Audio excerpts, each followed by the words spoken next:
importante que o professor seja respeitado. Respeitado primeiro por vocês, alunos, pais, né? Porque é de vocês que vem a maior cobrança, né? Essa é o meu recado. E o ser professor é algo fantástico. Não conheço profissão mais brilhante do que iluminar a mente e distribuir sabedoria com os outros, né? Eu me orgulho muito nos grupos do WhatsApp, né? Eu não tenho nome. Eu sou professor, né? Meus amigos não me tratam João Flávio, professor. Estava no grupo agora com o pessoal falando de futebol. O professor quer, o professor, não tenho nome, é professor. E a vida toda é assim. E tenho muito orgulho de ter o nome professor. Antes mesmo do meu nome, que tenho muito orgulho do meu nome, mas tenho mais orgulho ainda de ter antes dele o professor. Né?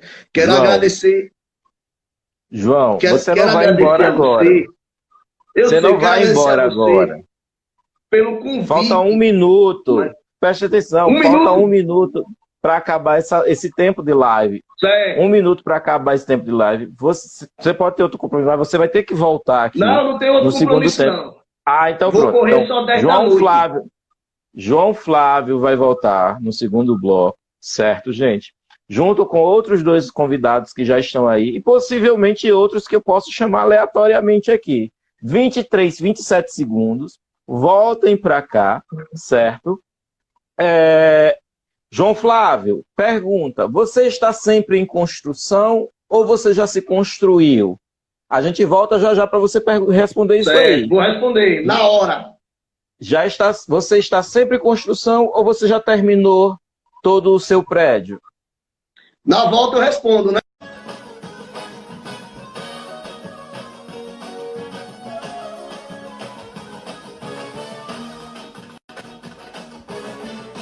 Boa noite, estamos voltando com o Papo Pretérito. O que é ser professor? Sejam bem-vindos todos e todas que estão voltando nesse segundo tempo de live com esses convidados magníficos e especiais para responder o que é ser professor, não é? Lembrando que o Papo Pretérito, teremos Papo Pretérito na cozinha amanhã de novo. Não percam a receita de amanhã, tá, gente? O pessoal aí que é vegano, que teve gente que já pediu aí, faz alguma coisa aí pra gente que não come carne e tal, né? Então a receita de amanhã vai para esse pessoal, é uma sobremesa, tá? E lembrando que semana que vem tem Papo Pretérito de novo, certo? É com uma convidada fantástica, certo? Que vocês vão ver na vinheta, não é que eu não vou dizer agora para causar surpresas aí para vocês, certo? Mas eu vou voltar com esse meu convidado, certo, aqui, que ele vai responder para mim, o professor já terminou ou ele está sempre em construção? O Jackson já respondeu isso, a Dani já respondeu isso, mas eu quero ouvir dele, não é? Quero ouvir dele, de João Flávio. Vem para cá, João.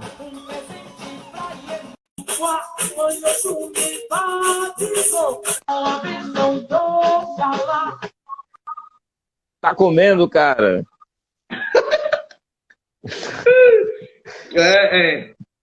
Então, João, nós somos professores e nós, basicamente, vivemos esse processo de ensinagem. Segundo Cortella, né, um grande filósofo aí do Brasil, né, ele diz o seguinte: só é um bom professor, só é um bom ensinante quem é um bom aprendente. Ou seja, o professor, antes de ensinar, ele tem que saber aprender. Então, o processo de ensinagem dá para a gente isso. Mas eu jogo para você. João Flávio, o professor João Flávio, ele está sempre em construção ou ele já terminou toda a sua obra de profissional? Eu costumo dizer aos meus alunos que, assim como eles aprendem comigo, eu aprendo com eles. Né? Eu estou em constante aprendizado. Eu sou um pouco... O Márcio está dizendo que você está comendo cuscuz com bisteca. Não, Márcio, A dieta não permite cuscuz com bisteca, não, velho. A dieta não permite, não. No máximo, uma tapioca ou um omelete, velho. À noite. Agora. Então, eu costumo dizer que eu estou em constante aprendizado. Apesar de ser um pouquinho, como eu digo assim, bairrista, eu gosto muito de ler sobre a minha disciplina. E um pouquinho da sua, que é história. Gosto muito de ler. Né? Gosto muito. É geografia mesmo. Aí, pancada. Né? E história também, gosto um pouco. Talvez por isso essas amizades com esses professores de história. Né? Esse professor Ginaldo, insuportável. E essa professora Cláudia, que vive me perseguindo nas minhas aulas, vive me chamando para fazer aulas interdisciplinares. Não aguento mais. Irei realizar o sonho dela. Então, acho que todo ser humano, né, inclui o professor, principalmente, nós estamos em constante aprendizado. Aquele que diz que já sabe tudo, sabe nada. Todo dia a gente aprende uma coisa nova. Todo dia. Eu estou aprendendo, lendo, conhecendo, vendo, assistindo, né? Agora me interessei por economia, antes me interessei por política, né?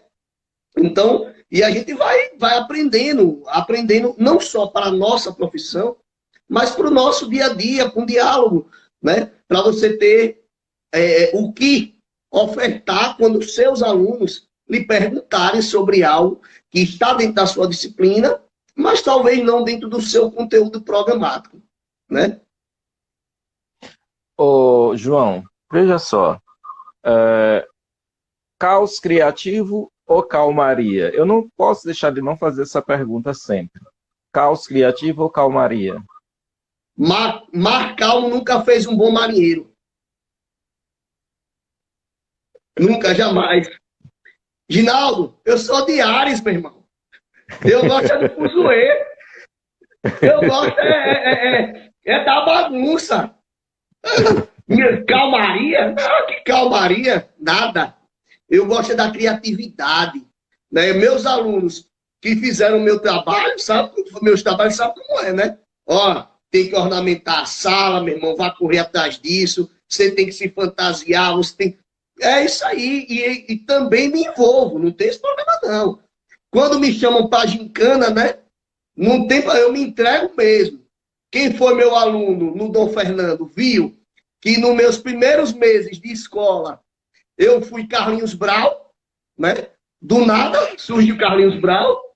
Eu lembro. E no arquidiocesano, com 15 dias, eu fui nem Mato Grosso.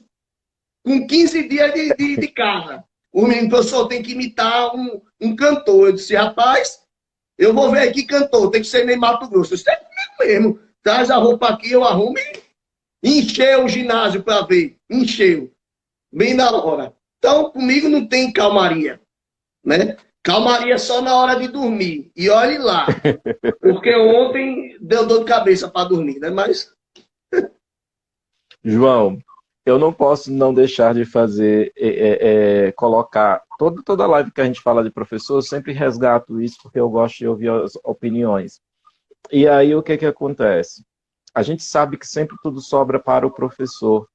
Esse dia é um dia especial para rir, é um dia especial para mostrar vitórias, é um dia, assim, para a gente enaltecer essa nossa missão, essa nossa labuta diária, e se matar um leão a cada segundo, a cada momento, não é?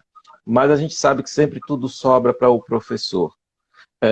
E aí eu falo de estratégias, a gente já tem que dar conta do nosso fardo, que são as tendências pedagógicas todas, com os 50, 40, 30, 15, 20 alunos, 10 alunos, 5 alunos que temos em sala de aula, independente de escola, instituição, né? A gente precisa montar os planejamentos, como muito bem colocou o Jackson aqui, e aquela parte chata, burocrática, que nos tira do nosso palco, mas um palco sem um preparo não é um palco, precisa-se de um roteiro. Então, nós precisamos montar esse nosso roteiro, seja anual, seja semanal, seja, enfim, a cada aula. Ele dá certo, às vezes não dá certo. E, além de tudo isso, ainda sobram, como você muito bem colocou, projetos que não são nossos, da nossa disciplina em específico, do nosso componente curricular em específico. Sobram os projetos que vêm de fora da escola, que sobram sempre para as áreas, ou de humanas ou para as outras áreas afins, não é? Tudo sempre sobra para o professor. E aí o que acontece? A gente tem toda uma caminhada, não é? Que basicamente não é valorizada. O que é valorizado é o resultado. E aí, infelizmente, é triste a gente dizer isso, que você caminha, percorre toda uma vereda para alcançar um determinado resultado. Se você alcança esse resultado e for de forma positiva, 10 para você. Se você fez todo o processo, lutou para alcançar, e lá no final você foi mais ou menos, porque nunca é ruim o resultado, eu nunca considero o resultado nenhum ruim. Foi mais para mais do que para menos, mas não foi os 100% que a gestão, que a direção, que a sociedade, que os pais, enfim, esperava de você. Então, tudo sempre sobra para o professor. Nesse sentido, eu jogo para você o seguinte: você acredita que nessa coisa toda nós ainda temos que persistir, apesar dessas arguras, da caminhada não ser valorizada e somente o resultado ser valorizado? Não sei se me fiz compreender. Fez sim. Toda a caminhada ela é árdua, ela é dura, né? Nem sempre o resultado é o esperado. Nem sempre. Mas é o resultado que foi daquele momento. Não significa que você fracassou, que você não presta. Significa que naquele momento, apesar da sua caminhada, aquele foi o resultado. E que você deve aceitar e corrigir no que você talvez tenha errado. Porque nem sempre o resultado depende somente do professor. Né? Não depende somente do professor. O que eu digo que nós devemos é continuar sim. Continuar sim. Os erros vão acontecer, assim como os acertos. Eu não me preocupo em ser aplaudido depois de toda a aula. Eu dou a minha aula, né? Sei da minha capacidade e me cobro constantemente. Acho que até mais do que quem me contrata, eu me cobro muito. Sou perfeccionista, né? Mas acredito que todo resultado tem um ponto positivo. Costumo dizer aos meus alunos que nada é em vão. Que, segundo o Braulio Bessa, né, até uma topada leva você para frente. Você leva uma topada, vai para frente. Então, o processo ele deve ser contínuo. E, claro, nós vamos ter percalços, empecilhos, gente que vai botar a gente para baixo, né, dificuldades, mas a gente tem que batalhar sempre.